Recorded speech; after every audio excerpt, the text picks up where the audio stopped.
We needed the Pooniverse Monsters Assemble, but for the Conjuring. We needed the Conjuring Demons Congregate. Greetings and salutations, and welcome to Hacker Slash. If you're joining us again, welcome back. Everything you see and hear is either cursed, haunted, or been used in some sort of ritualistic practice. If this is your first time listening, welcome to the party.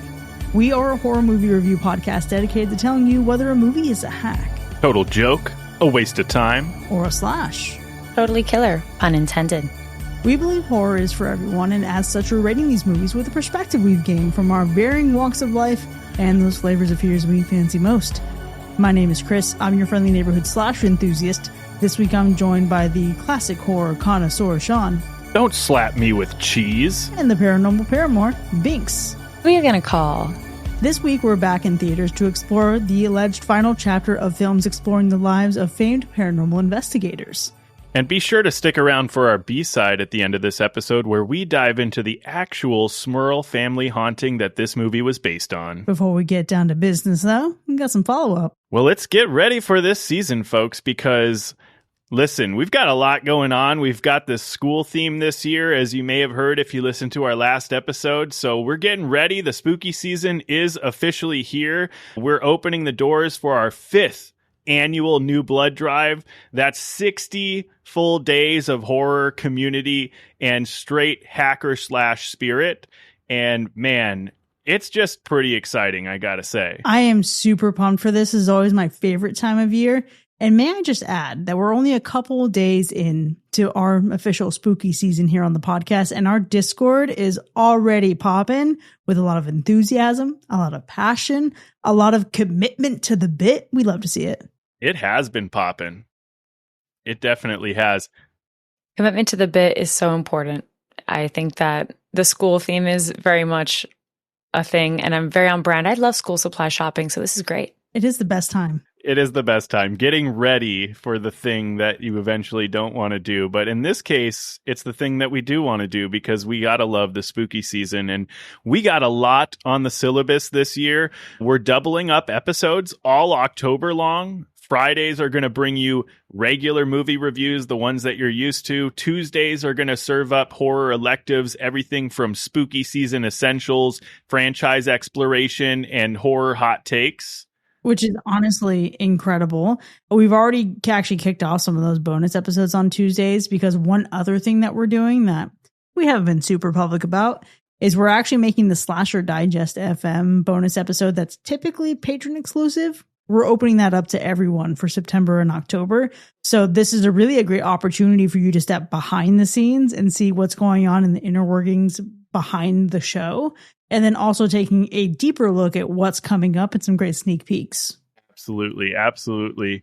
Yeah, we've got those free sides back in sessions. It's going to be cool. We're going to have, normally at the end of the episode where you get to hear us talk about some like wild and zany stuff that's usually for some of our supporters of the show. We're opening that up for everyone to kind of jump into, which is really cool to just take the episodes further. Our Discord, we already been talking about, is hosting a whole bunch of cool stuff. It's popping in there. We're having great conversations, but they're hosting full extracurricular lineups, franchise watch parties, horror game nights, Spirit Week. There's going to be a yearbook of horror superlatives. It's crazy. It's a lot. Some might say business is booming. Oh my gosh, absolutely. So listen, if you've been waiting to enroll, this is the time for sure. During the New Blood Drive, new patrons get half off their annual membership. Yes, that's half off, folks. Not 10%, not 15%. Fucking 50% off of the full membership, access to milestone unlocks, shot at exclusive School Spirit swag, including our elusive and exclusive 8th anniversary poster, which is going to be great. You know what I love? As someone told me when they heard about this deal, I was like, damn, that's cheaper than feeding 2 people at Chipotle. So if you're into Chipotle, you can afford this. It's pretty great. Oh man, you gotta love the affordability talks, really make it make sense, Absolutely. It's awesome. So yeah, get ready, grab your student IDs, grab your backpacks, let's go, let's attend class, let's get ready for the spooky season with Hacker Slash. Hell yeah, folks. This is the time of year we're all coming to life. And you're going to get a taste of that right here with today's episode. Now, in 1973, the Smurl family moved into an old duplex in West Pittston, Pennsylvania. And what started with small annoyances like tools vanishing, lights flickering, foul odors wafting through the halls soon escalated into violent disturbances that left both people and pets injured. Now, more than a decade later, Ed and Lorraine Warren began investigating what they called one of the most confounding cases of their career. And the couple reported the presence of multiple human spirits and one inhuman entity, and actually struggled to even reach a clean resolution. Slated to be the last entry featuring the Warrens, this film marks the closing chapter of a series that began in 2013 and grew into one of the most successful horror franchises in modern cinema. This week, we're talking about The Conjuring, Last Rites. What were you both expecting going into this? Well, as a big fan, as we all know, very, very, very well, I was really hoping and expecting for some nostalgia. I wanted some good jump scares. I really wanted this to be better than Conjuring 3 because as we most recently revisited it, I realized I didn't really like that movie as much as I thought I did or should, I guess is maybe the better way to put it. So I just wanted it to be better than the last. I'm craving the feeling that I got when I watched The Conjuring for the first time. And that's a very high bar, but it's a conclusion of a franchise that has meant so much to me. You know, both Vera Farmiga and Patrick Wilson are huge. Them being the Warrens is a huge part of horror. And just to see them concluding their roles as the Warrens is very it's heartwarming. It's bittersweet. So I just wanted to feel like all of the emotions going into this. And if at the very least, maybe not the best plot in the world, I just wanted some good old Easter eggs. I know, maybe cliche, maybe it's too much to ask and something that you don't really typically want in a final installment, but I just wanted to chase that love all over again. I can't believe it's over, folks. Yeah, it sounds like you really just wanted a victory lap of the Warrens. You really wanted them to just land the plane. Nothing fancy, nothing crazy. Just put this baby down on the ground and let the one guy in the back of the plane start clapping. Absolutely, Chris. You nailed it. I really did. Because, listen, not anything against the director as well, but Michael Chavez, so far, what he's done, not my favorite, So that's the other part to it, too. I just wanted us to get there safely. Let's land this plane, like you said, and let's just conclude what is a great feat for both of these actors, playing these parts for well over a decade now. Yeah, that's pretty cool. I mean, I'm not as passionately into this franchise as you are, and maybe even less so than you are, Sean, but I thought that this might be more of, let's say, a return to form. I enjoyed the previous Conjuring movie. However, hearing everybody's take on it, knowing the reviews and the perception of the movie that's out there, it was feeling like one of those moments where, okay, if this is going to be it, we got to go all out. And we need to tie back to the original film and at least have some of that atmosphere, some of that ambiance, and maybe even a few returning characters. So like you, Binks, I think you were hoping for the victory lap, but I expected the victory lap. And I don't know that I expected it to be fully handled with a lot of grace, but I expected it to be better than not. I think it's a fair expectation because it's going to be, no matter how you look at it, this is the end of an era, right? Like the franchise or the universe may find a way to go on with different stories that don't involve Ed and Lorraine themselves. But this one feels like a big one, right? It's the final installment in the Conjuring series with Patrick Wilson and Vera Farmiga as Ed and Lorraine Warren. So it has to be big, right? It just has to be big. And we're going to want to see the callbacks, the Easter eggs. I just hope it doesn't leave us feeling like we needed more, as many franchises or even popular TV series do when they try to close out the story, because let's face it, it is hard, right? When you have a story that is so beloved and widely followed, it can be really hard to find the right way to close it out. And I think that's where it can get stuck. I'm just hoping that it finds a way to not do that. Yeah, that's completely fair. again, this is one of those things where maybe this guy's trying to land this plane and then all of a sudden it's broken in half on the tarmac. I mean, nobody wants that. But for a movie where you walk in so much wanting to make sure no one is left wanting more, may I just say, and this is going to be, I think, a little deceptive because I have a lot of things to say about this movie, but the biggest feeling I had was I could have done with less. This movie felt long. It felt really long. It was fun. And while I found myself still invested in the characters and invested in the story, I found myself feeling like this imbalance of where we were spending the time in the movie. And while there were some scares that really got other people in the theater, I found myself just feeling like, all right, okay, cool. Oh, it's still going. It had to find a way to, I see exactly what you're saying. And I agree to an extent, right? I think it felt like it was dragging on when we got towards the end, like the very end. That's where it really hit me the most there, that feeling of just kind of being a little bit too long, maybe needing to trim it down a little bit. But I feel like I understand also kind of where you're going, because they were essentially trying to tie in some heavy story, right? Like you are trying to tie in a lot of things going on. You've got this family that we're focusing on, the Smurl family, right? It's a hard name to say, folks. The Smurl family, right? And then you've got the Warren family, and there's just a couple of things going on, and you got to do that in like a feature-length runtime. So it gets a little bit tough, and I totally get that. But there is something to be said about how the Conjuring movies leverage the real cases of Ed and Lorraine Warren, which I feel like the thing about the Conjuring movies is that they play off of these actual cases, right? Knowing that even just an ounce of a story like this is true can leave you feeling a little bit of that fear that you may not normally get from like other horror movies, right? So I feel like it makes it feel a little bit more scary to the average viewer. I think it would in any case. Almost the same way as like a found footage movie could give you that fear, because there starts to be this question in your mind of like, is this reality? Did this happen? Did this not? Kind of thing. Obviously two separate things, but I think definitely there is that aspect that comes with these Conjuring movies. You know, I just want to jump in for a brief moment to tell you that the funnest game I played watching this movie, and I actually clocked this as we were watching the previous one, I thought, how much more fun would it be to just watch these movies and then try to think about the ordinary, mundane fucking things that happened that would this movie is sensationalizing.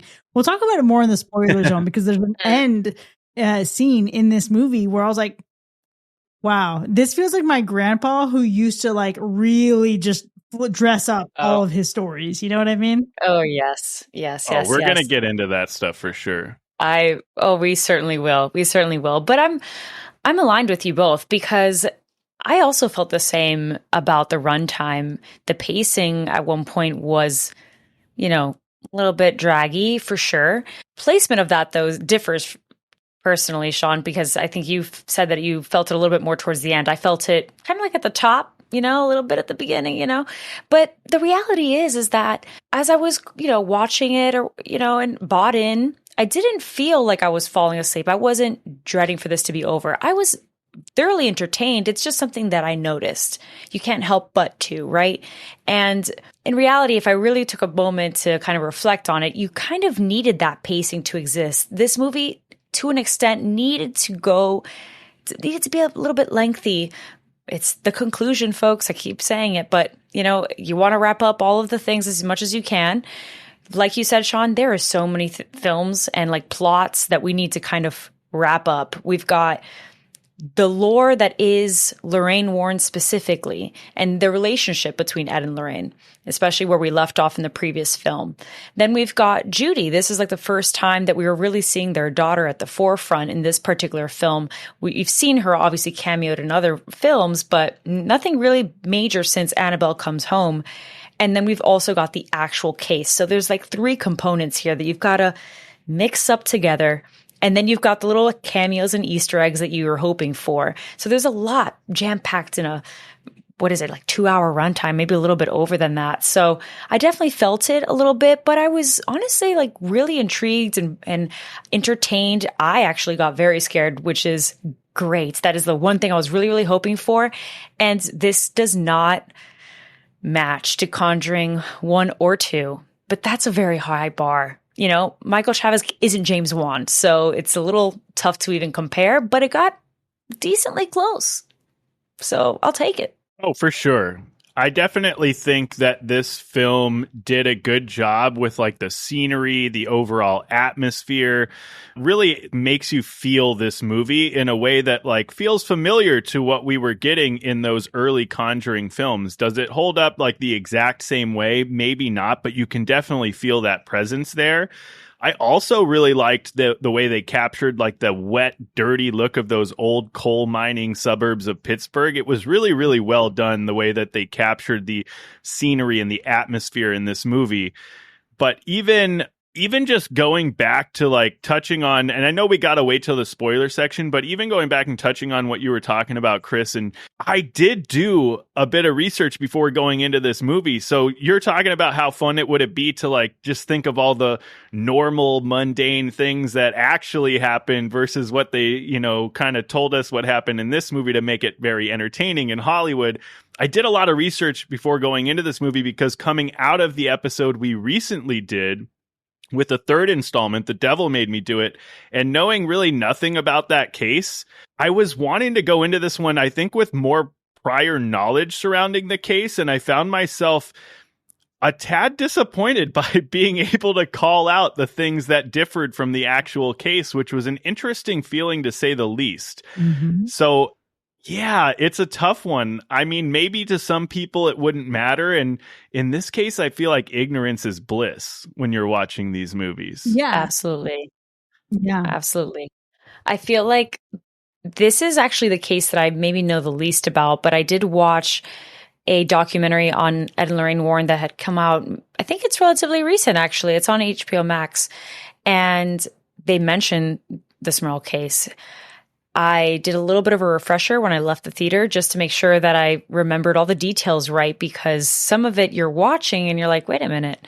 So if I had to say, that might be a little bit of a disappointment for me. Not even the disparity of the case itself, but the reality that we don't spend as much time with the Smurl family as you would expect for this being a film that is about a real life case, as all of the Conjurings are, right? But, you know, this is very different from Conjuring 3, where it was about a trial per se. This is like we're going back to the family setting, the family unit within a home, and there's not as much of it as you may expect, folks. So that part I was a little surprised by and also disappointed, because when we do get it, there is definitely some key differences that are very apparent if you even just did a quick Google search. For sure. And that actually was something that stood out to me. I wanted to do kind of like a cursory glance at the circumstances surrounding it and wanting to know, okay, how does their situation resolve or not resolve in real life versus what we're going to end up seeing, especially because when you have what the Conjuring films do, which is they add in extra characters in the background that you know are probably going to be highly sensationalized to be able to add the drama, right? In the previous film, we had that with a vision of two young girls who went missing in another town. So I was curious to see how much of this would really take place in some kind of route of what this family claims happened to them versus what Hollywood is going to do to the picture. Now, I didn't still want too many details because I wanted to be able to just sit back and kind of enjoy it. But to your point being, Sean, yeah, there is a few things that immediately stand out, but there are also more things that stand out where I'm like, that's a really classy way to handle this claim. And I am glad that they did it the way that they did instead of going in a more Rob Zombie direction. Not that you would ever get that in a Conjuring film, to be clear. But there are aspects of the story that have the potential to be extremely gross.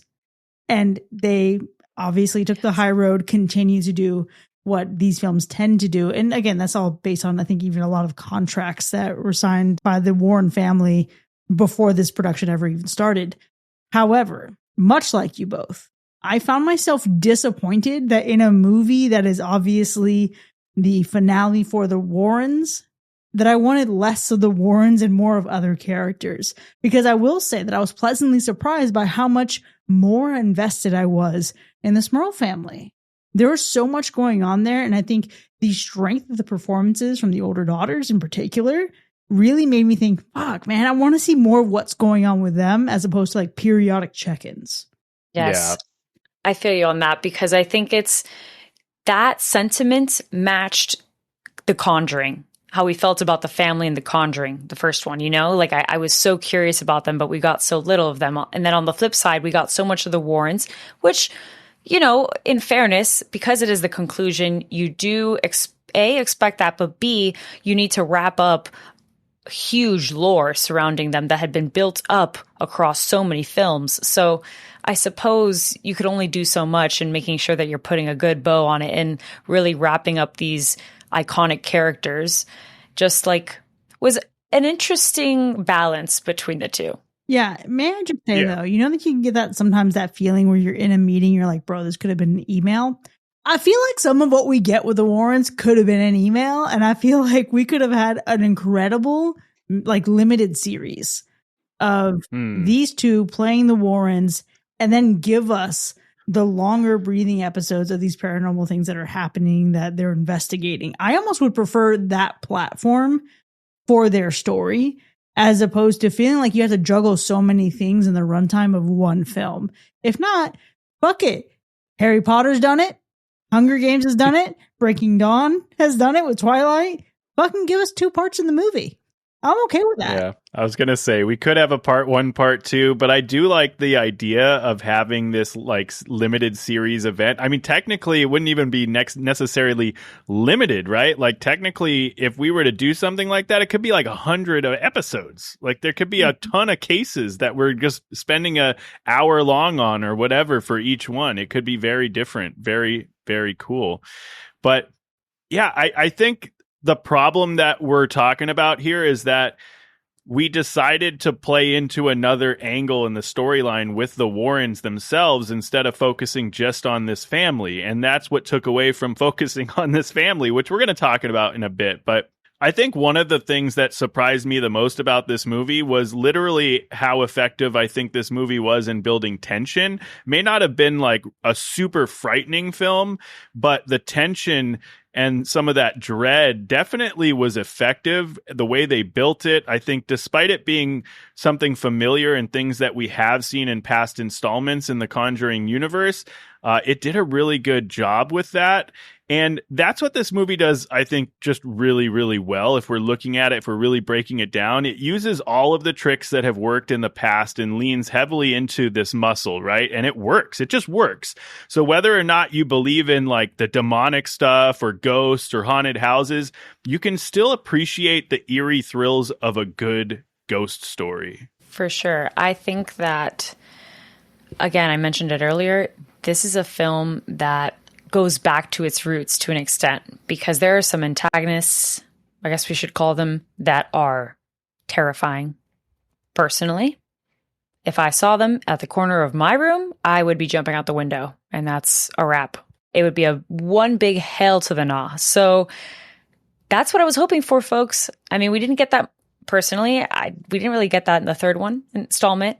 Conjuring 2, we have my queen, Valak, so it's a little different. But I'm chasing that feeling. Everyone is when it comes to The Conjuring. The Conjuring is known for its fear. Like there's some moments and scenes that are ingrained in your head, and that's what I was looking for. And dare I say it, I think this movie's going to provide maybe 1 or 2 for you that you're going to remember. At the very least, one particular antagonist that I absolutely was not fucking with. So some good jump scares that had me jumping off my seat. But I'm more susceptible to it compared to you two. I know that. Yeah. I went to go see this with Allie, and I was pleasantly surprised. Like, she loves the Conjuring movies. She's a huge fan of this franchise. And she was jumping. She was jumping a bit. And I'm like, damn, to be so well moved by a film. Like, I love that. Like, because what an experience that is. Now, the thing about this movie and where it scares you, I can appreciate its deviation from some classic recipes But even then, it is still like if you watch a lot of horror, if you watch a lot of paranormal movies in particular, you're going to see this, right? You're going to be able to anticipate when these things are coming. However, there are slight adjustments to timing and redirections and a lot of misdirection that can scare, I think, a horror novice and makes it for honestly a great crowd watch at the theater. I wish there was more that this movie did differently to separate itself from that kind of trope. However, what I can at least appreciate is the quality of its scares. And then on the flip side of that, being able to tackle a familiar territory for the Warrens while also feel like they're adding a different component to the story and what they typically do. We're going to dive more into that in the spoiler zone, but I think it's refreshing in a way. It is. I think the Conjuring films are always a little bit interesting because they do rely on the actual cases of Ed and Lorraine Warren, obviously over dramatizing the story to make for that entertaining horror flick. But I suppose that's where these films really get their originality from. It's the way that they kind of depict these events and make them into their own, building and adding to the story, that it finds itself kind of really making its own story. And so you got to give it credit where credit's due, because, you know, let's face it, you gotta put some flair and some pizzazz in there. Absolutely. I think that ultimately, like we were talking about, if this was a TV show, then maybe this would have way less lore to it. But we're talking about feature films, and several of them at that, and going off of hundreds of cases at best, calling out to some of the more popular ones in paranormal history. So like Amityville, of course, is the biggest one that Ed and Lorraine were involved in, and they were only there for a little bit, but yet it's still a part of the lore. These are small pieces and bits that make up who Ed and Lorraine Warren are, a name in horror, right? And definitely in paranormal investigation. So I think that it's so interesting what they've built out in this franchise. And definitely, you know, there could be some debate on, you know, whether that's a good thing or not, because the actual Ed and Lorraine Warren, their story, sure, is very controversial. We've talked about it in several B-sides and episodes, most definitely. But putting that aside, I think just when you look at the movies, they've created such an interesting franchise over the course of several films. And it's just weird to feel like it's coming to an end. And although some things were very extreme, you know, some movies kind of wish they weren't canon, right? I think that they wrapped up everything really well. And that goes straight into, for me, I think like the ending, right? The ending of this film, I think, is a really nice, wholesome, in the weirdest way, you know, like wholesome love letter, I think, not only to the Warrens as it pertains to this franchise and the films, but I think to the actors that play the Warrens, which is what made me feel weirdly like really emotional. I was getting like teary-eyed, not because the movie's going to make you cry. Personally, it didn't. I don't feel that deeply about these characters. I feel deeply about, you know, Vera and Patrick. I think that I've followed them being the Warrens for so long that it's just like, oh, you know, their friendships. You've seen them in interviews. They care so deeply about each other. When they wrapped up shooting, you know, they shared on their Instagrams. It's these little moments that I think make like films and us doing what we do, right? Talking about these films so like interesting, because this is like a close chapter in like real people's lives filming this movie, you know? For sure. Yeah, I feel like the ending, for me, much like the rest of the film, but even more so in the ending, is a departure from the actual case and the events that took place. I think it would have been interesting, actually, if they stuck closer to the facts in this specific part of the movie. But it was also kind of funny for a couple of other reasons once we got to the very end, for reasons that we'll have to share in the second half when we can dive into spoilers. So stick around to find out about that. But yeah, it's kind of a mixed bag with the ending.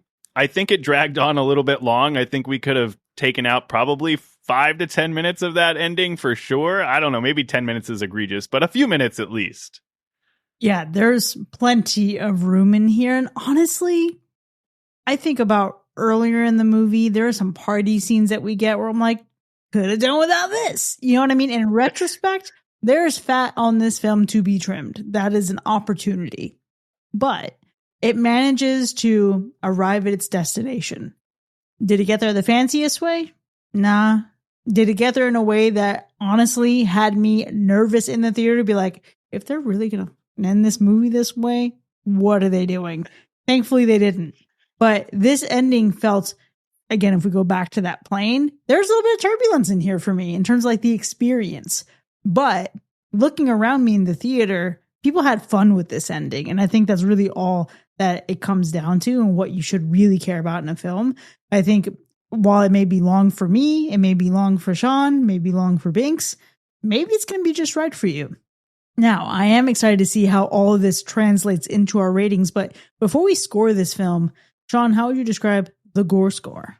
Well, there is a lot of blood in this movie, and some of you gore lovers out there might call it mouthwatering. There isn't a ton of overall gore in this one, much like the rest of the franchise, really, honestly. I mean, this might actually be the most gore in a Conjuring movie. I'm not really sure. But what's interesting is the fact that most of the blood in this movie happens in the kitchen for some reason, or areas around the kitchen for some reason. But regardless, this one might be a bloody good time. It's still only earning itself really a low gore score. And what about the Animal Report? Well, the Animal Report, on the other hand, does not have a great score. It definitely has a moment of animal abuse, most certainly. But luckily, no fatalities.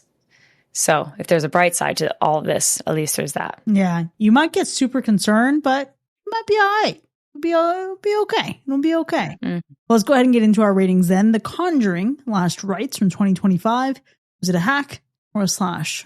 I'll just say this film, I feel like it wasted no time pulling us right into the chaos, right? I feel like either entities are tormenting the family very early on in this film. I think it sets the stage for this relentless haunting that builds a ton of tension fairly effectively in the movie.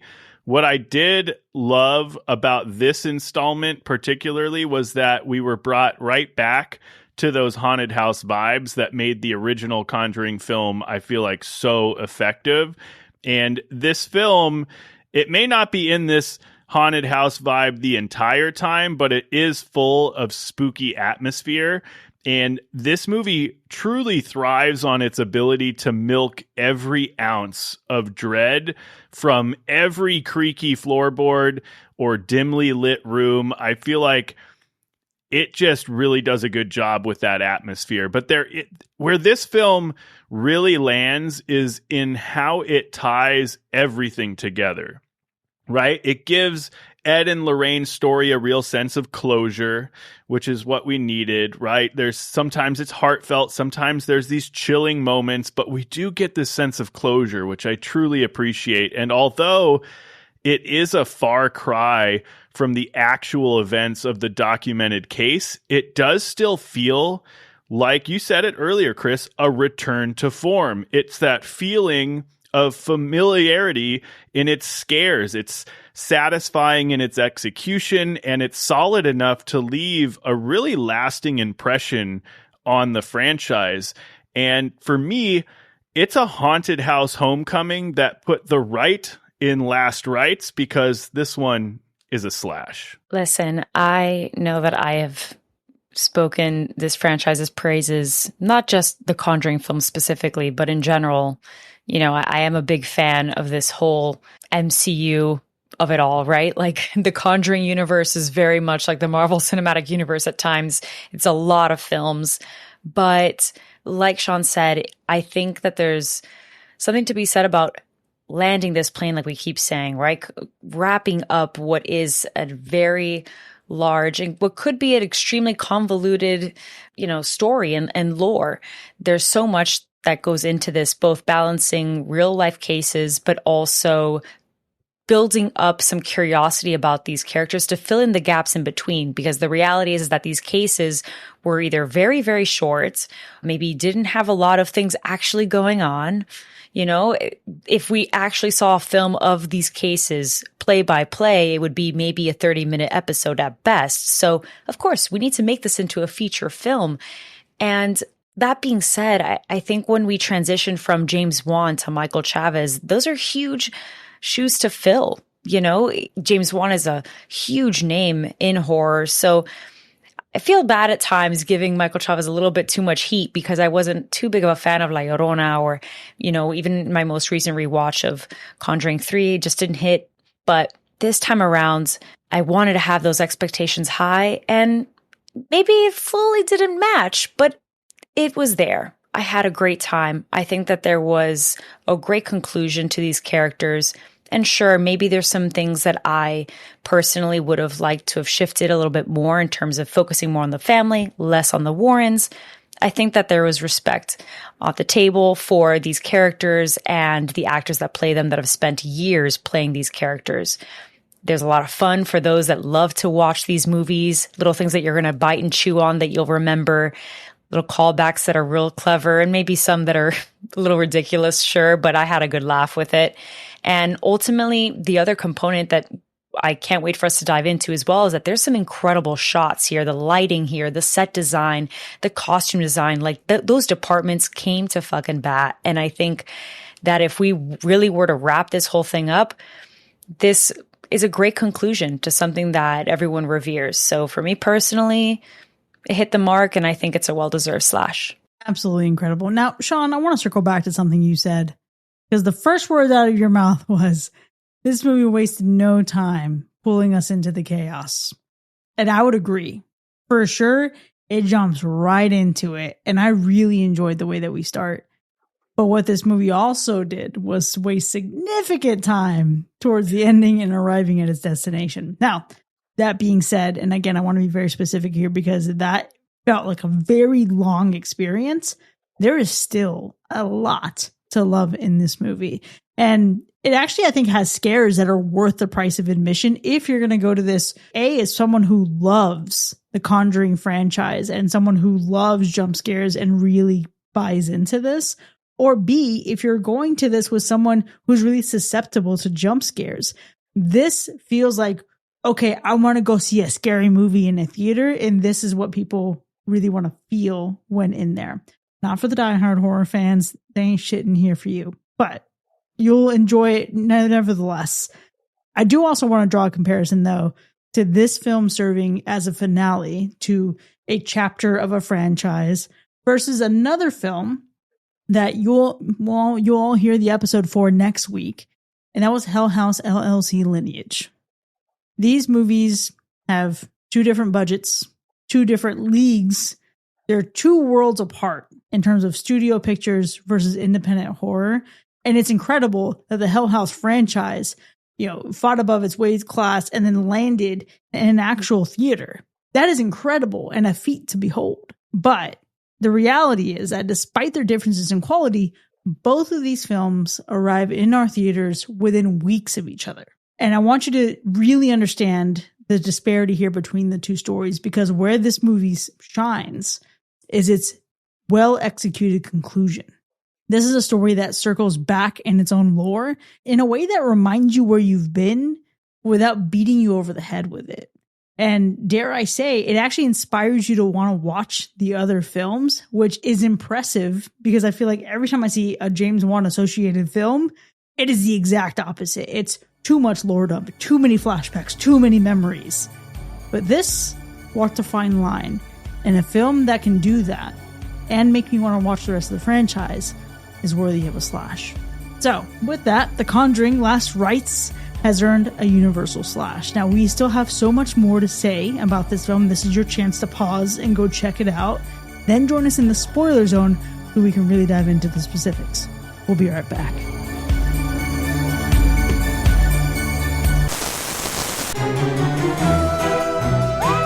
This episode of Hacker Slash is brought to you by Warren's Moving and Storage, the only company that will come pick up and dispose of any of your demonic junk that you might have lurking in your creepy-ass basement or attic.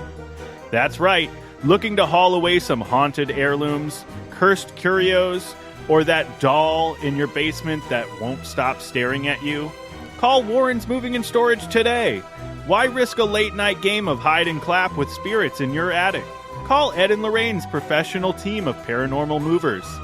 Whether it's a music box that winds itself, a mirror that reflects a demon instead of you, or a painting of the crookedest man you've ever seen, Warren's Moving and Storage will whisk it away to their secure Vatican-approved storage vault. Forget pods. We've got God's storage solutions. Our movers don't just carry boxes here. They carry holy water, just in case things get dicey. And unlike your sketchy uncle, we promise not to open Annabelle's case. So the next time your house feels less dream home and more Amityville, let Warren's Moving and Storage put the possess back in possession of your junk.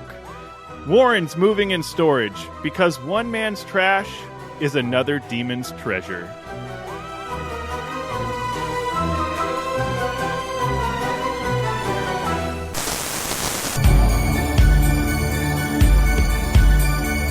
Welcome back, folks. You're now entering the spoiler zone for The Conjuring, Last Rites, which is under Universal Slash. Now, there's so much to unpack in this and really sink our teeth into the story, but before we do all of that, Sean, let's go through those kills. Yeah, if you're a longtime Conjuring fan, like myself, like some of us here, then you pretty much know not to really expect a high kill count from these movies. Listen, we only get one full-on kill in this movie. Two, if you count the fact that little stillborn Judy was dead for a whole ass minute before coming back to life, so maybe there's a stretch for two. Three, if you want to be really gracious and count Tony's alternate world where he is dead after getting shot in the face with a double-barrel shotgun, because he did say in some alternate world, he is dead. I do think it's generous, for sure. I think we can just acknowledge for a moment, it's kind of a big deal for Warner Brothers to really be behind a movie that starts with a dead baby. I think that's crazy. And you see the dead baby for a while. Honestly, it was a very sweet moment. It was a super touching moment. And the second they put that baby back in her arms and she started praying, I was like, okay, this is actually pretty tender. Good for you, Lorraine. Good for you. However, it was just one of those where I'm like, damn, comparing this to The Witch where a baby gets eaten, the Warrens are really out here just bringing babies back to life. Man. It was kind of bold, though, to be just like in that moment in the scene for a while, just staring at that baby. I was like, oh, this is a little off for sure. But it was confusing because we knew they had a daughter already. You know what I mean? So you're like, was this like a baby we didn't know about? Was this, sure. You know what I mean? So, yeah. For sure. They hadn't said the name yet. So I was a little thrown off. I was like, wait a second. I don't remember this in the lore.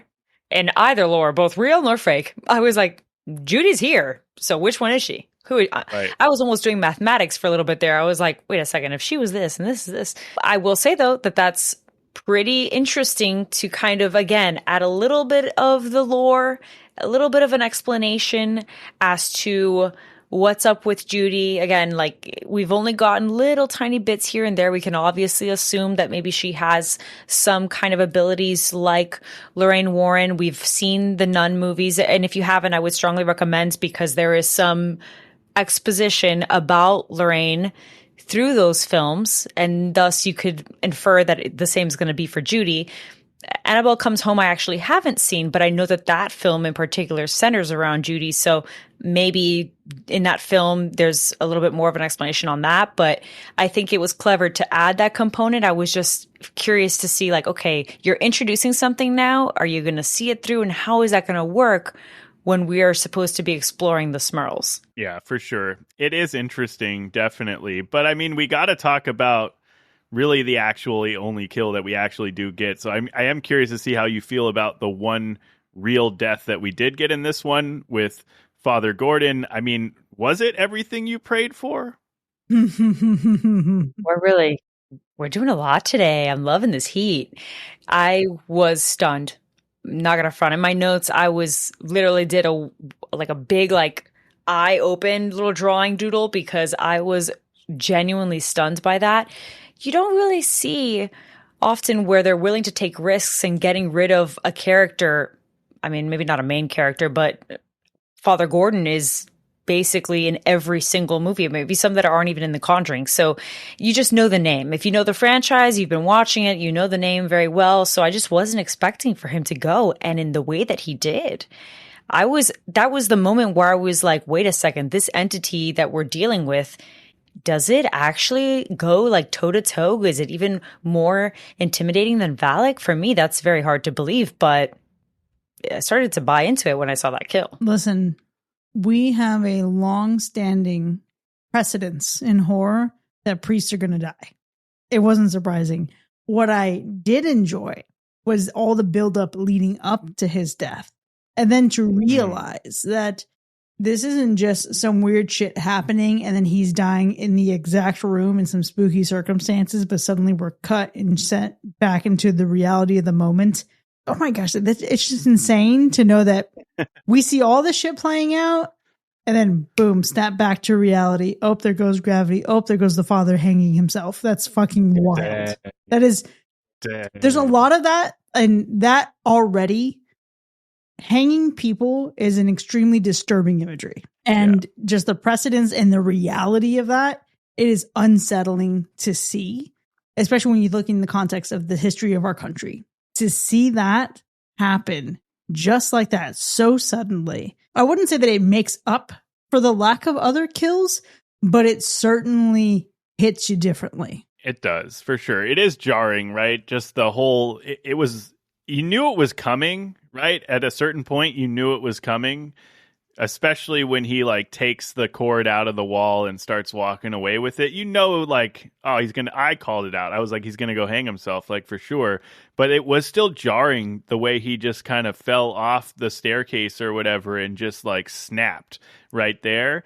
But even leading up to that, like just seeing the door handles with the crosses on it slowly turn into the inverted cross. And, you know, he's grabbing his crucifix and he's trying to fight this evil force, but the crucifix catches on fire, and just the cool shot of like his hand bubbling and getting melty. And you could tell he was holding on for a while. He was like, I am going to fight this until I absolutely can't. And he put up the fight for sure, but he just couldn't get there. He just couldn't get there. He couldn't get there. And I will say, I mean, at the very beginning, the intro, you could presume that, okay, is this maybe a tactic or something? It's not very clear that the possession of this entity results in someone hanging themselves.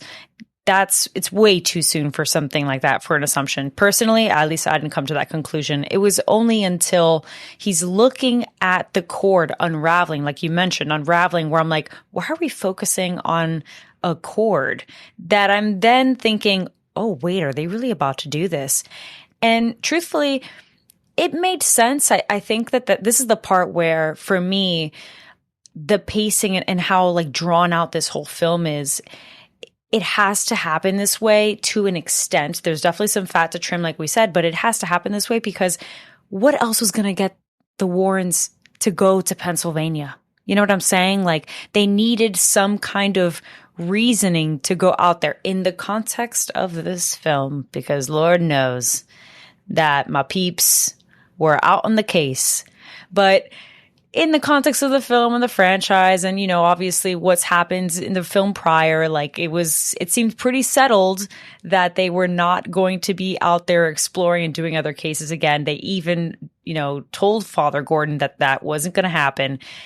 We need, typically, right, in these films, we need like a big loss to kind of motivate you to kind of leave. And even then, technically, they said, nah, son, I don't even care about you. I'm trying to get my daughter. Yeah, it's wild because especially when you get down to this reality that they honestly came to a point where they came out of retirement for one last heist. You know what I mean? This is a heist movie, if nothing else. But also, it would have been so much better, folks, if you had just listened, if you had just participated. This man may not have lost his life quite so violently, at least not right then. I mean, he was getting up there in age, but I think he still had a lot of life ahead of him. He had time. He definitely had time. There's one thing that I do feel like I want to give it up for in this movie, and I know like we're all going to talk about a lot of like the really great atmosphere, the lighting, the set design.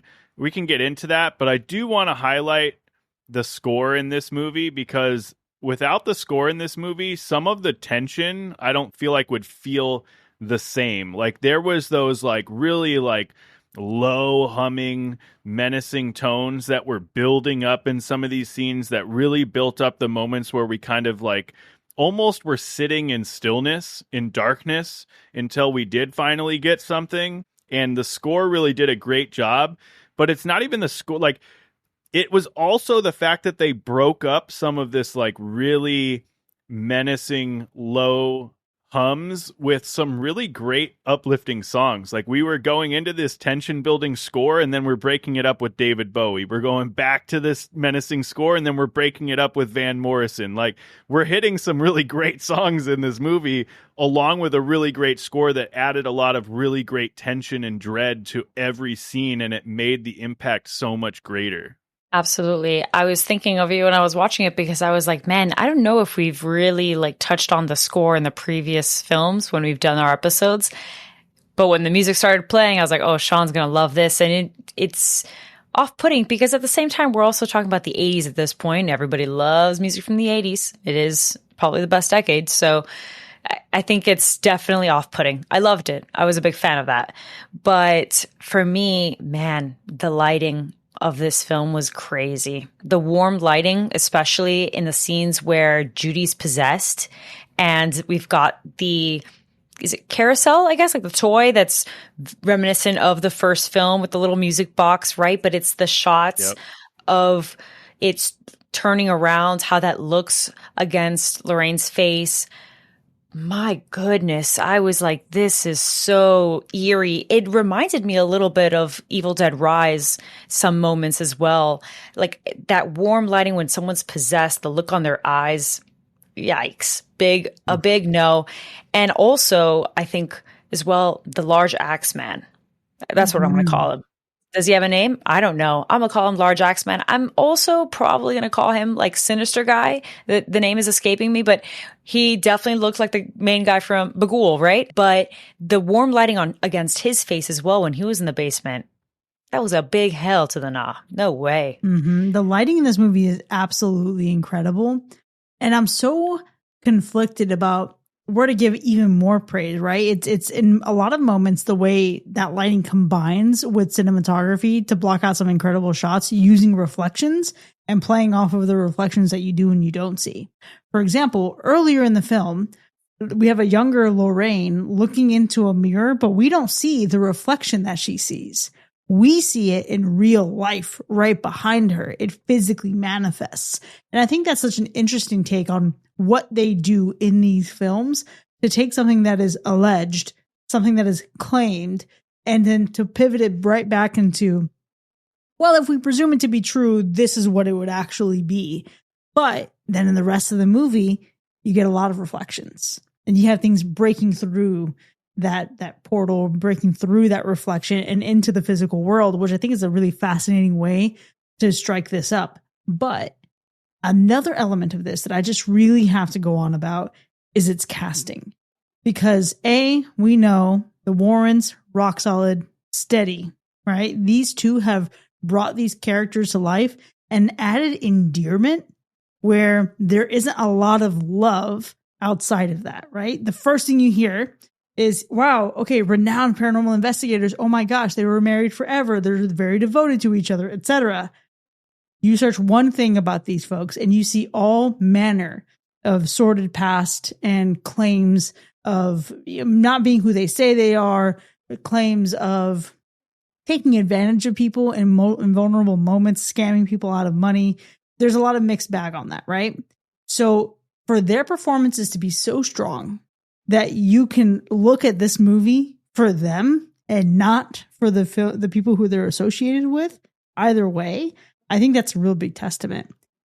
In addition to that, though, the family in this film, specifically, I'm thinking about Heather and Dawn, absolutely incredible. The casting choices were just phenomenal. Even to casting the younger Ed and Lorraine, because I was going to say, yeah, the young Ed for sure looked like young Patrick Wilson. Perfect. Lorraine was interesting because I thought she looked more like a young real Lorraine, but I'm like, You missed out the chance to just get Vera's sister one more time back in this bitch. You know what I mean? Like, that's what they should have done. But it would have been a reach, I think, don't knowing think that so. she's in the nun. Send it. It's fine.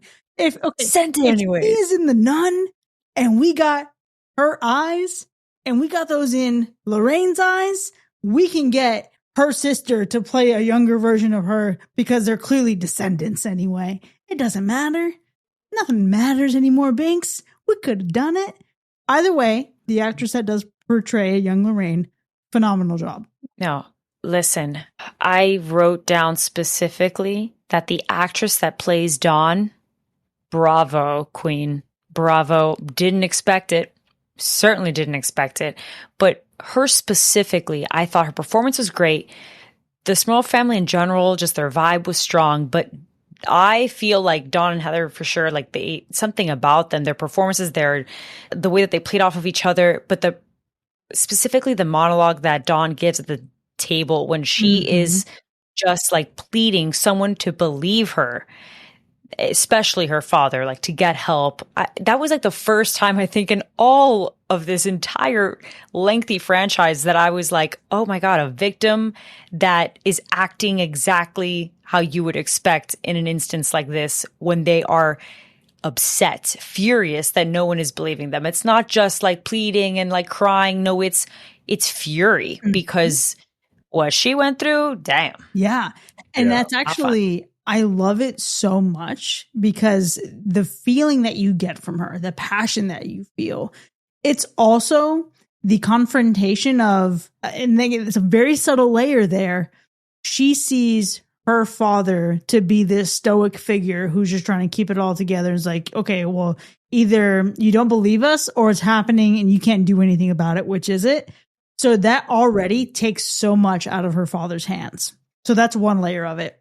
Two, it is, she's saying what I think every character wants to say in these fucking movies where a dad moves a family into a house and he doesn't listen to the wife or the kids.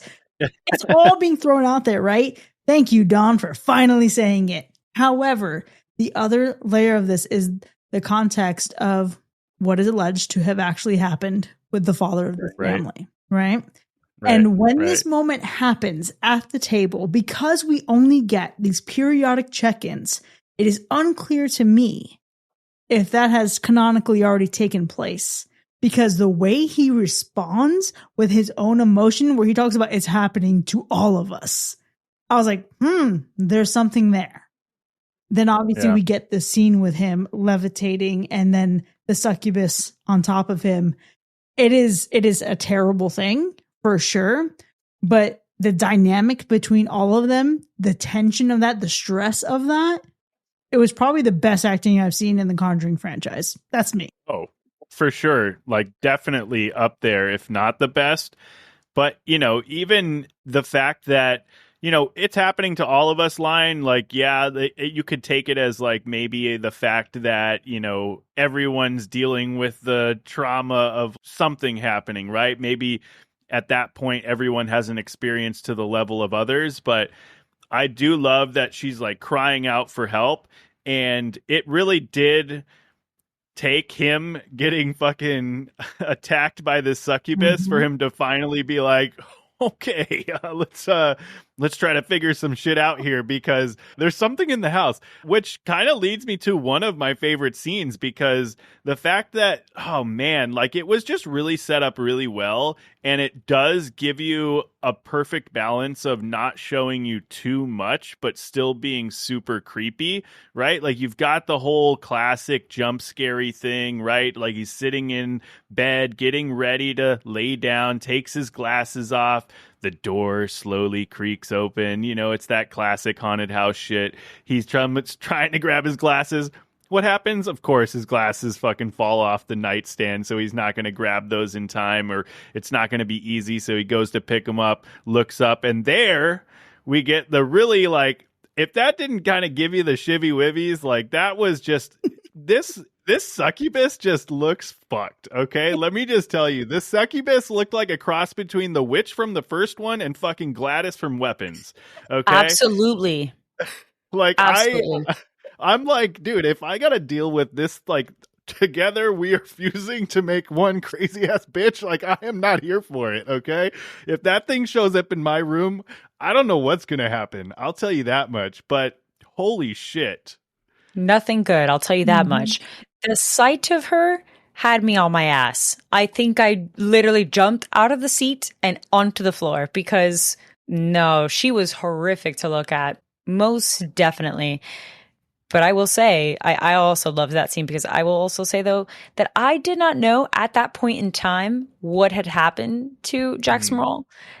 I realized that afterwards. And I will say that the scene is handled delicately-ish enough to where it's a little unclear. Like, sure, you see her on top of him, but it's not like it's in a particular position or anything that would make you think that it's leading to something else. His reaction, most definitely, he's uncomfortable, he's terrified, but nothing of the sort that would make me feel that what actually happened was, something of sexual nature that was mentioned in the real case. So I'm glad that was handled that way, but man. Well, that's where the less is more thing, I think, came into play really well, because Absolutely. You did get you got the little shot of her feet on top of him. That's where like she was right on top of him. And then it just leaves you to the imagination of sure. I'm not even thinking at that point, are we sticking to the facts of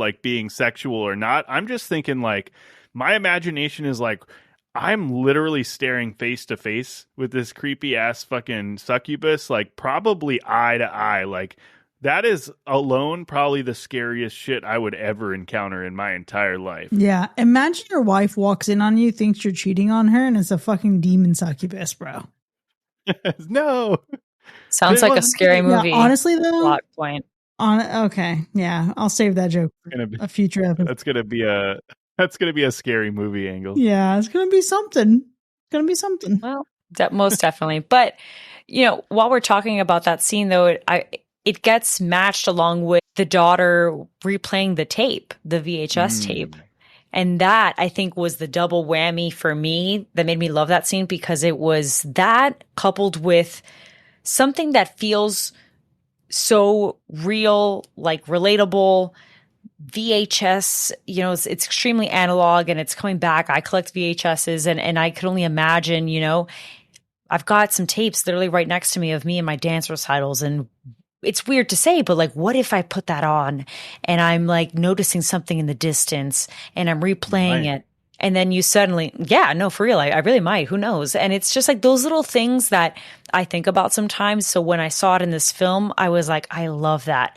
Let's also bring back fear that is really authentic and real. We don't have to do things so overly dramatized and stuff like that. There are real moments where you look at something and you can't tell, are those eyes looking at me, or are they just the lights from the TV, And this scene in particular reminded me of that, because she looks up, she sees those two dots right above the TV. What could it really be? And it very well could be something looking at her, let's be honest. So stuff like that is that's what I love about horror, that we need more of. Yeah. Less is more. We talk so much about that, and I think it's very real. Yeah, I love that scene. It is absolutely my favorite, but it's going to go even further than this, because when she's playing that tape, first off, classic enhance moment. Suddenly the quality on this 80s VHS is just fucking outrageous when you just enhance. Demons really say, let me clear this up for you a little bit.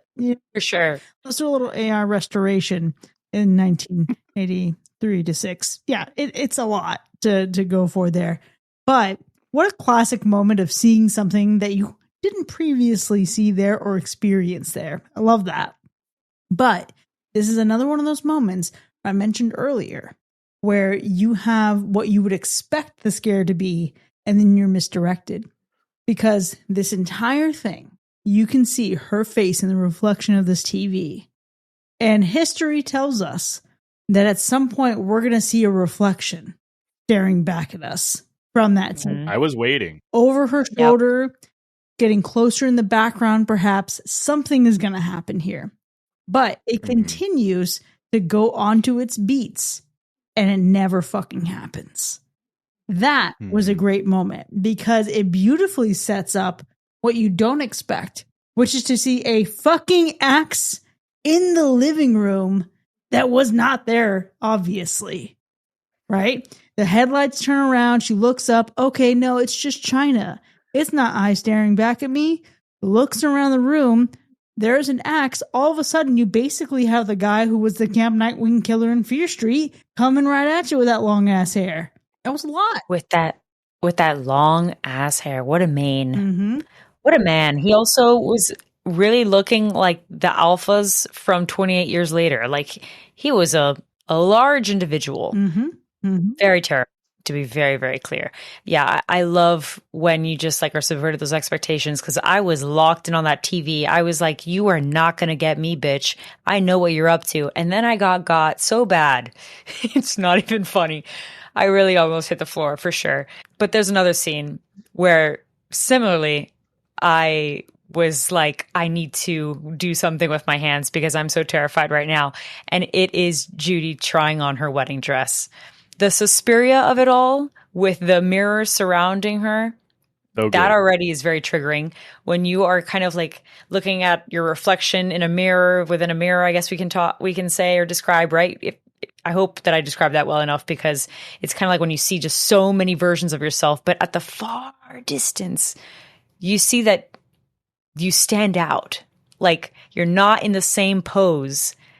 That particular moment was a big fuck that because I feel like maybe we don't talk about this enough, but that thing with mirrors really freaks me out because you're just seeing yourself within yourself, within yourself, within yourself. And what if down that line you notice that you are not moving at the same direction or timing that you should?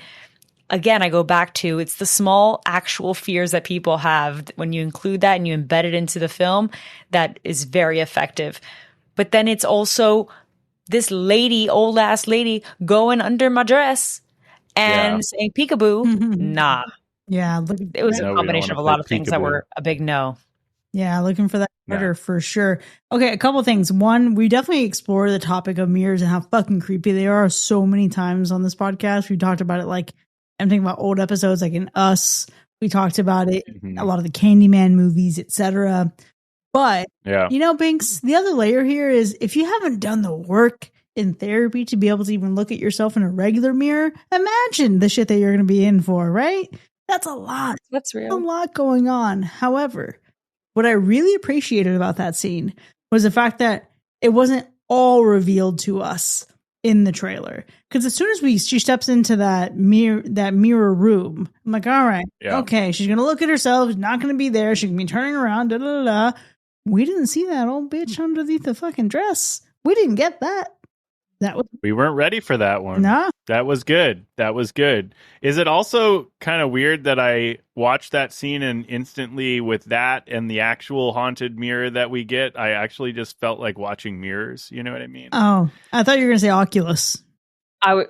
Meanwhile, I was I'm like, talking about mirrors, man. Come on. Mirror. No, that's fair. That's fair also. But I was definitely getting Oculus vibes. The moment I saw that mirror, I was like, oh, okay. I could see that for sure.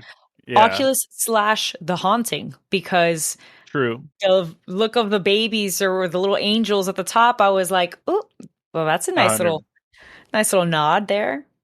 100% for sure. But listen, also, I'll go ahead and say it. We got it in the trailers, but the scene with Lorraine facing like possessed Judy in the corner of the room by the chair we got it in the trailer, but like it was effective as hell. It was creepy. Just the way we're talking about just the right amount of lighting. We got just the right amount of lighting right on her face that really kind of at first only showed you her eyes emerging from the darkness and the way that she looked all possessed and shit. It was creepy as hell. She's singing that song. It's not okay. It wasn't okay. And I didn't like it at all, but I loved it. No, this is where I'm actually really glad that I didn't see the trailer. That just dawned on me. I didn't even know that was in the trailer. I actually don't think I even saw a teaser. The only thing I saw was their Instagram post when they wrapped filming, and I shed a little tear, and I was like, I'm fucking ready. It's my birthday week. I'm ready to go. Your birthday week too, Sean. Like we're both like, let's go. So that scene was incredible. The lighting I highlighted, of course, but I agree with you. Just the whole setup was just not a good time, but was great. Are they trying to say in this movie that Judy has been possessed this entire time, or has been a part of it? Essentially, they're saying that she has been a part of this entire time, like since birth, right? Because the mirror came into play while she was still in the womb of Lorraine. So is this the angle they're playing with here? Yeah, it sure seems like it, you know? And here's the thing for me with this story. It was one thing when you're just making up completely fictional fucking people and doing this shit with, right? It's another when the Warrens' living, breathing daughter still on this earth, married to Tony, and you're saying she got possessed. Meanwhile, from her account, she wasn't even aware of what her parents did until she was much older. And she has a light version of the gift that she keeps at bay because she doesn't want to fuck around with any of that. Come on, guys. You're really going to make her the person, the central person being possessed? You're going to Amityville horror her, essentially? Yep. Come on, guys. Well, in fairness, because she's literally in the movie, she must have kind of been about it, though. She makes a cameo, so does Tony. I mean, I've got to say, she must have read the script, obviously, because it's, her parents' involvement, I would imagine. But I don't know how, actually, red tape they have to, go through with the Warren specifically, but she's in the movie. So I would imagine that she's cool with maybe herself being possessed to an extent. You would imagine. And you know what? Good for her. But also the creative license here is a little outrageous. It's a little outrageous. Sure. But hey, I think at the same time, like I said, you also need to explain just a little bit of what's already been introduced. And there's some elements to, I guess, Lorraine specifically that needed to kind of wrap up to an extent. And also with Ed, I think, because if the last film basically establishes Ed, if you keep fucking around and finding out, you're going to die. And Lorraine, you have some crazy ass gift and you've seen all these visions and things where, your family's going to pay the price. You just kind of have to wrap all those things up. I think that involving family and this whole central theme of love, love conquers all type thing is very apparent and only grows as the films keep going. But I agree. To an extent, I was that's kind of bold to do, but I wasn't too mad at it. I think it was an interesting touch and way to also explain why they would even go out of their way to help this family out when it's very clear that Ed would not make it through.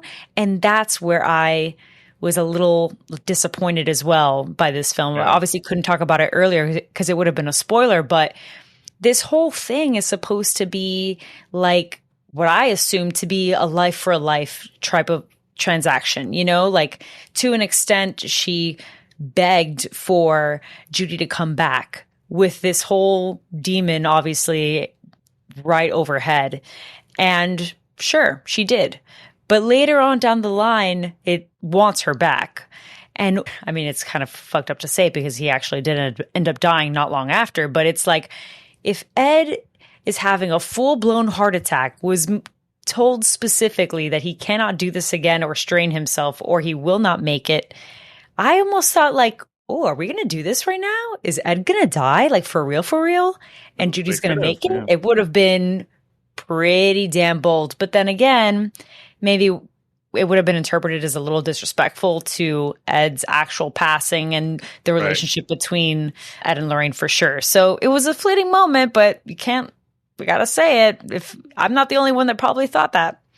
But also, Judy, come on. Your father is literally, your father can't be doing this shit. And you're the one that's now oh, come on, we got to do this. We got to do this thing. What's wrong with you? One last gig, guys. One last heist. We're in. We're out. One last. Terrible. And even more so when she's the whole time singing her little riddle or whatever the hell and doesn't even want to face it. Girl, please. Listen, Got to get it together. if you want to play big games, you got to put your big girl pants on. You got to be ready for it. However, someone that we're not talking about a lot yet, who I actually really enjoyed, was Tony. I really enjoyed Tony, as a character in this movie. Very earnest, very sweet. I also deeply appreciate, while he is rushing into some commitment, I do appreciate his perspective on what he experienced and feeling like he's almost like on borrowed time, so to speak. But he provides a layer of comedy in the film that I just love being able to see, like an outsider's perspective, getting close to the Warrens to be like, so is this like part of it? Is this normal? Do you always make pancakes? Fucking hilarious to me. Sometimes it's waffles. Mm-hmm. I agree. I think that it brought levity that also allows Patrick Wilson to do his thing, because I personally love when Patrick Wilson plays these serious but like slight comedic, like, you know, gives little jabs of wittiness here and there. I think it's great, especially because he's so good looking. So when he does those little smirks, I'm like, boy, you better stop. But it's just fantastic. I think that they played off of each other really, really well. And at first I was a little confused by like what his purpose was going to be, and like, would it be a little bit too much? Would it be a little too much comedy and what's supposed to be very scary, or what I was hoping to? I think it was just right. And again, adds onto this whole theme of love. It's huge in The Conjuring. Like, face it, folks.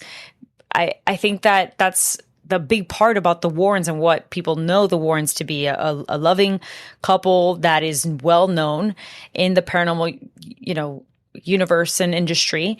And to see like a mirrored version of that love with their daughter and, you know, her husband, I thought it was very sweet. And for it to conclude at their wedding as well, I thought that that was really nice and very wholesome. That's what I meant by the ending. Maybe the whole showdown was a little bit much. When I think of the ending, I'm talking about the wedding. That seemed very like, all right, the epilogue of it all, which I thought was very sweet. Yeah, for sure. I think one thing was funny that stood out to me is that, you know, we see it here and there in the movies, but man, Ed really loves to show off his room. I mean, you could tell, like, he's having a barbecue and this guy is just taking groups of people in there. He says that same line over and over again, verbatim. He does it again with Tony later on. He's just into it. He's into it. Which, man, thank you for bringing that up. I wrote that down too, but I was like, I don't know, is it worth saying? But I guess it is, because it also seems like a little bit much, doesn't it? I don't want to say disrespectful, because what do I know? And this is not real. But I don't know, when you're showing off all of these artifacts and these possessed things that clearly have done harm to families, and you're showing it off like it's just a fun, you know, hunting trip, it seems a little fucked up, doesn't it? Is it because those items didn't cause harms to families? Is that maybe? Who knows? Skeptics might say so. Believers saying, okay, keep it contained. Someone clearly said charge admission. I'm not saying I'm one way or another. All I'm saying is it's an attraction. It is Chris an attraction. Is out here in this episode. Damn. Throwing punches left and right, folks. But that's crazy. It's a museum. It is. Essentially, it is. A comedian bought this friggin' place out. Not even Zach Baggins or whatever his name is. I can't. It's fine. It's fine. Yeah, it's very interesting for sure. But that's, you know, maybe a topic for another day. I do want to say, listen, in this movie, we get some Annabelle, and Annabelle's creepy in her own right. But Annabelle, watch the fuck out, because mommy, fuck that doll. Okay, that doll, creepiest part of this movie. If that doll fucking turns its neck at me with those dark eyes fucking saying, mommy, I'm fucking punting that thing across the room as hard as I can. I'm going to rip that fucking doll's head off. Yes, little Susie. Susie, you gotta go. In the trash. Not Most good. definitely. You gotta go. Although, wait a minute, because we're talking about Annabelle, but are we talking specifically Mega Annabelle? Worst part of the movie, Annabelle gets fucking gigantic. It's like that whole scene started off super strong. That whole scene started off great in the attic and turned into a fucking nightmare, and not a good kind of nightmare, with Annabelle turning into fucking some kind of like morphed Power Ranger villain. Not into it. Yeah. She Super Saiyans for sure. I surprisingly didn't mind her getting super big, but also I don't really care about Annabelle too much. So maybe I'm just like, maybe I'm not attached. Maybe I thought it was fun because I'm not attached. That's fair. Maybe. You know what another one is, though? If it's not the Mega Annabelle, are we going to talk about how that freaking mirror was just spinning around? That was a lot, folks. That was a lot. We didn't need that. We That was didn't need wild. that. It made the whole showdown of it all like very awkward, Yeah. but Okay. Yeah. I didn't appreciate it. Actually, we're getting into the mirror, which in itself was its own fucking character. But I just want to take for a moment because I was thinking again about like, what are the mundane things that these people are doing? How do these two men make a story out of moving a mirror out of an attic? Do you know what I mean? This is giving one of you slipped, fucked up falling down the ladder, and then thought, we got to come up with a great story about this. Like, that's the energy that I felt here. Because only in a Conjuring movie could two men moving furniture out of an attic suddenly be the most dramatic thing to happen in the entire movie. It's getting heavier. It's getting heavier. Oh no, the blanket fell off. Don't look. Don't look. She's here. She's here. I told you don't look. Is there drywall underneath these things? Like, we're having a whole analysis of the build of this attic. They're building it up for sure. For sure. Yeah, definitely some questionable choices, 100%. And if Mega Annabelle wasn't the worst part of this movie, I will say for me, and listen, I get it. When we get to the end, like we're wrapping this whole thing up, I get it. It is what it is, but it's not that I'm mad at like this whole wedding thing that took place. I don't think we needed the wedding at all to finish this movie off. And even if we got it, I didn't really need to, like, we're really going to have the silliness of putting the Smurl family at the wedding. We're going to have the silliness of putting past characters at this wedding. Like, any of these characters actually gave a shit enough to go to any of these weddings? Like, no, it just felt dumb. I'm sorry. Okay. But Sean, this is the conclusion of a mega franchise. You know how this goes. You're going to see the old folks from the previous films, the cameos, the Easter eggs. I wasn't anticipating it, most certainly. The only thing worse would be if all these people joined forces to finish it all off. You know what I mean? That would be the only worst thing that they could do. No, listen, that's an Avengers type film. A and B, that sounds like, I don't know, like the Exorcist, like the more recent Exorcist movie that we got. Yes. Okay, so maybe not. But you know what else it sounds like? It sounds like The Rise of Skywalker. I am all the Sith, and I am all the Jedi. It feels like that's what we needed. We needed the Pooniverse Monsters Assemble, but for the Conjuring. Lord. We needed the Conjuring Demons Congregate is what we needed for this fucking movie to be. But that's great. I hear you on the worst part of the movie. I agree. I think for me, the worst part comes in the pacing of the movie. I think there's a lot we could have cut out. I didn't need the table tennis where he almost got a heart attack. Could have done without that.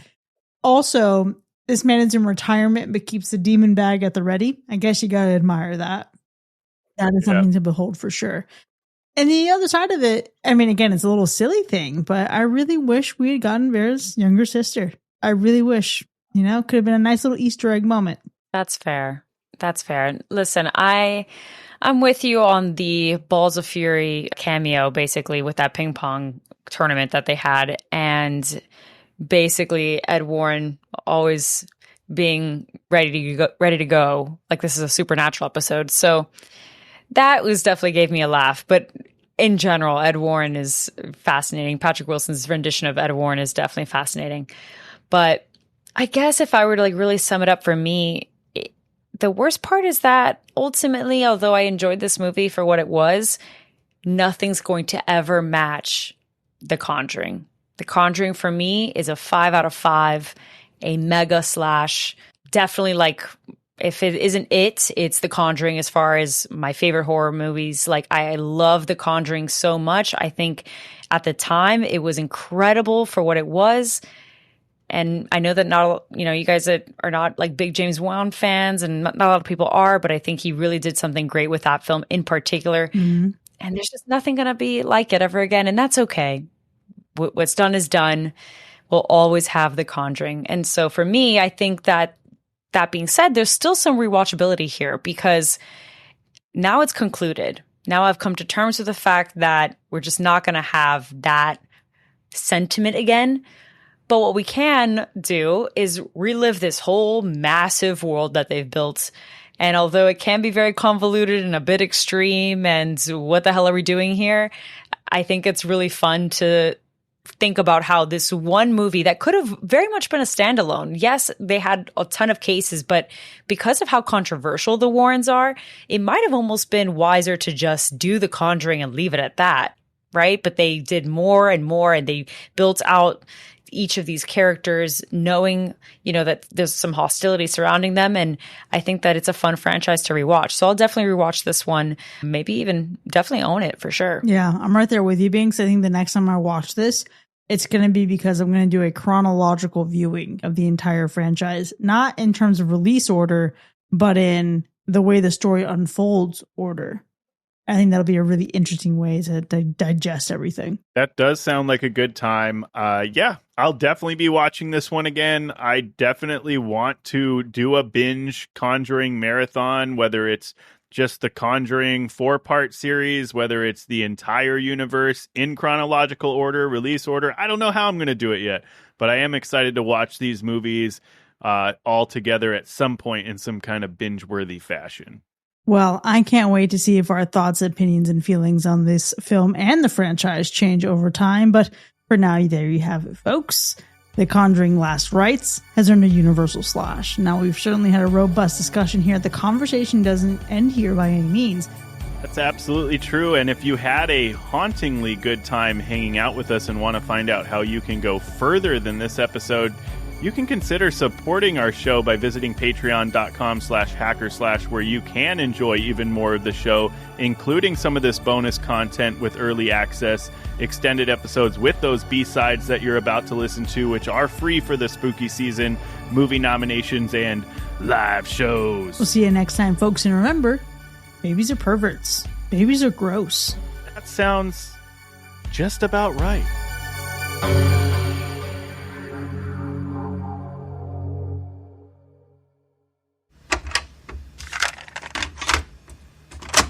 Okay, so we've all done varying levels of research here into the true case behind this film. I think for me, one of the things that I didn't want to see in the movie that we eventually got in the movie was the dog being thrown against the wall. Now, when I saw they had a German Shepherd, and they replaced changed the breed here. I'm imagining just with a more lovable dog, arguably, right? Significantly. Whether it's a German Shepherd or a Golden Retriever, I was hurting.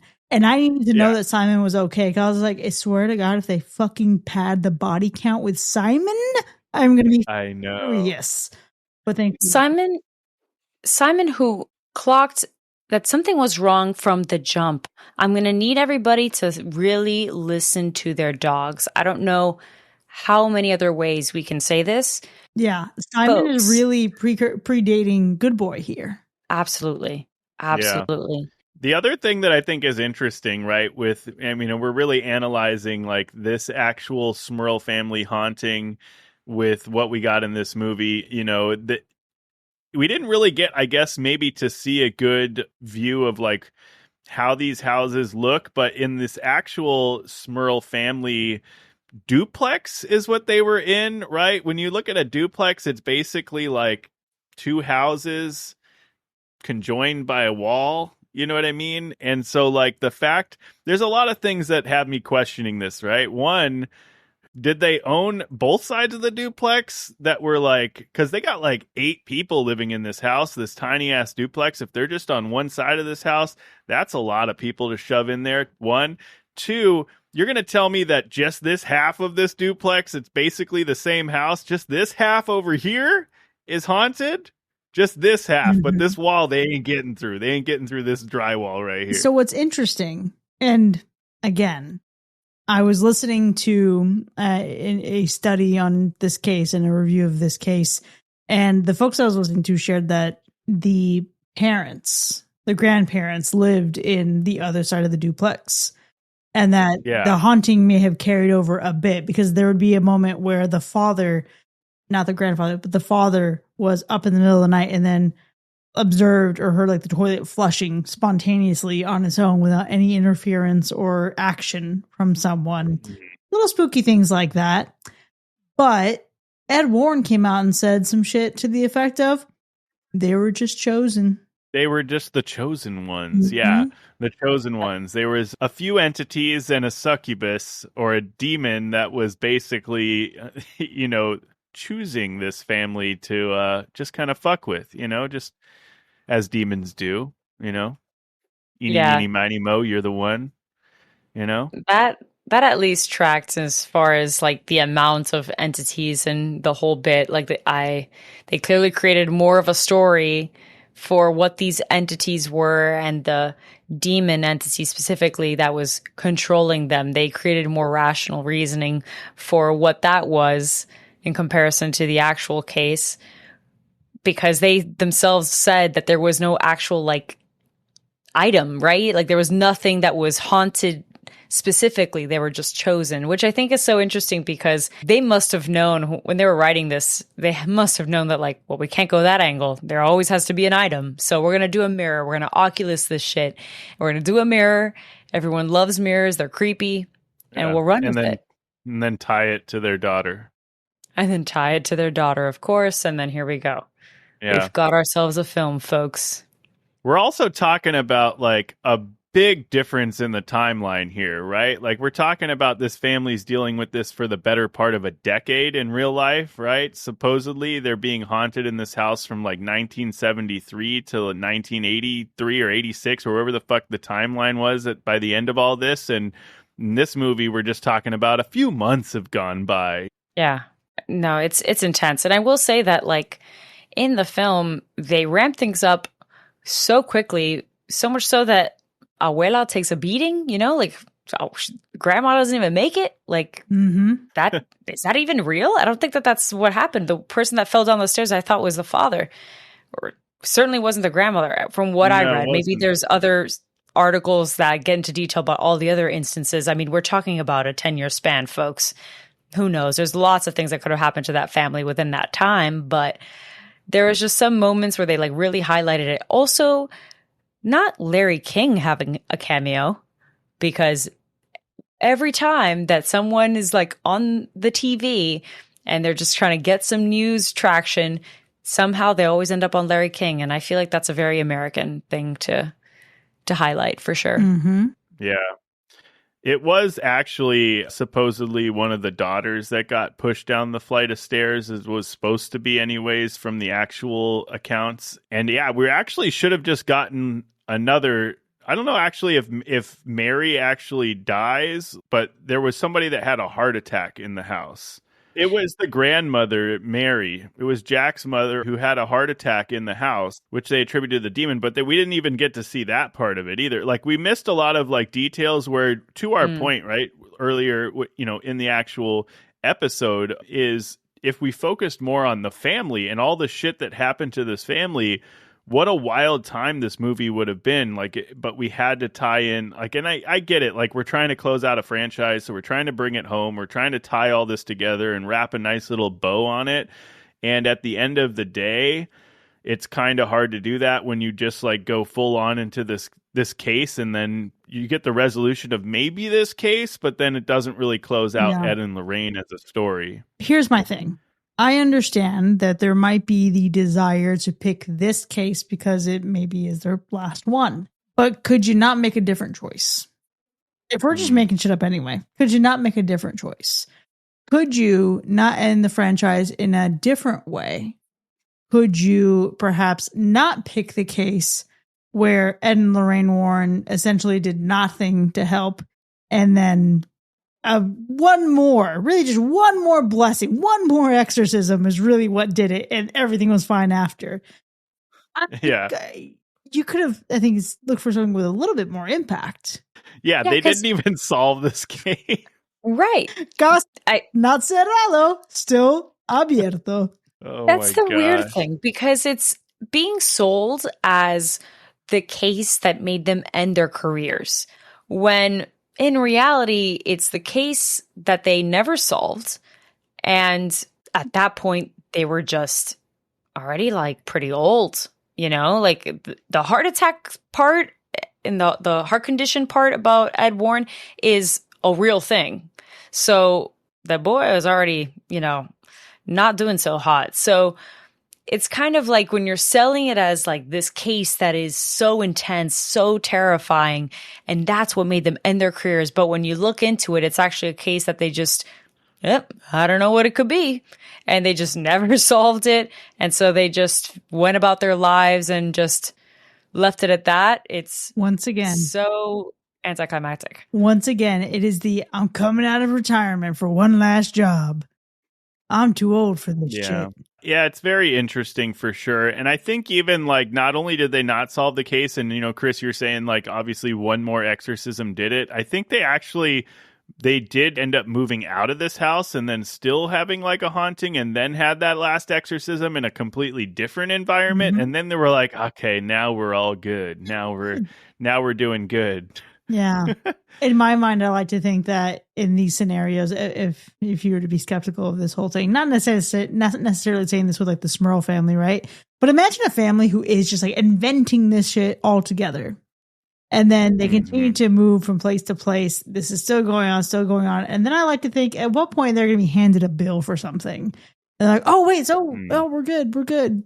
Demon's gone. That's the part that's also interesting with the end credits, right? Because at every Conjuring movie, we've got, again, this epilogue that talks about what happened to the family afterwards, or et cetera, et cetera. And even in that, they're just like, yep, they stayed in that house for a couple more years. Like, they definitely are not addressing the fact that we completely changed this ending for you folks. So we can't actually tell you the epilogue for this scenario. Now, I find it also interesting that the other part that makes the Conjuring film so fun is their end credits and the montage of real, like scenes and articles and pictures and videos and tapes that plays for the case that the movie is covering. In this one in particular, it's just Ed and Lorraine in general, their lives, and then a sprinkle of the cases that we already saw in the previous ones. This is also giving, like, when Twilight ended in Breaking Dawn Part 2, they were doing the montage of all the previous films as well. And we've seen this a couple of times with other like mega franchises. That's what this was giving. And yet somehow didn't really see much evidence or pictures of what happened to the Smurls specifically. How can you when you were barely there? Yeah. Ayo. They were a very small part of this journey in this whole documented case, as it were. But also, that's what I'm saying. Like, what an interesting... Obviously, it doesn't work to wrap up the franchise with Ed and Lorraine Warren, but what an interesting take the movie would have been if maybe, like, they did play this whole angle of, like, this was the one that they couldn't solve, right? And they did play into that angle, and there was this kind of hopelessness at the end of, like, man, they just could not beat this thing, and they had to walk away. Yeah, literally just send you out on a fucking L. Hey, listen. And what's even funnier is, like, we have this whole speech of, like, not giving up, facing it, fighting, when the real Warrens didn't really do that. Yeah. Listen, that whole bit, we all put our hands on the mirror and we face it together because together we can. Together we're stronger. Little much for me. Although I was so fucking glad that they did not bring her back to life with Tony's true love kiss. When he was starting to do compressions, I was like, if this motherfucker kisses her and then she comes back to life, I'm done with this movie. That would have been a little bit too much of the love conquers all bit. That would have been too much for sure. Mm-hmm. It should be said, it should be also said that there were some exposed medical records proving that Jack's judgment may have been impaired by brain surgery that he had in 1983. Right. So like there's a lot to be said there. Also, most of the paranormal investigators outside of Ed and Lorraine Warren revealed that their visits also saw zero evidence of supernatural presence when they were in that house. So there's a lot of conflicting facts surrounding this one here, Facts or conflicting accounts? conflicting accounts, I suppose. One of us is lying, and it's probably not the majority of us. Right. I don't know. But, where's the fun in it, Exactly. I am being a little bit of a hard ass on this, but I do think it's fun to pretend. Imagine the possibility. What if? I'd still go check it out. Yeah, I was known to do a little trespassing back in my day to ghost hunt. Never saw shit, but being out in the middle of the night is spooky. So you're gonna feel shit even if you don't see shit. Very true. It's the feeling. At the end, the Conjuring was inside us all along.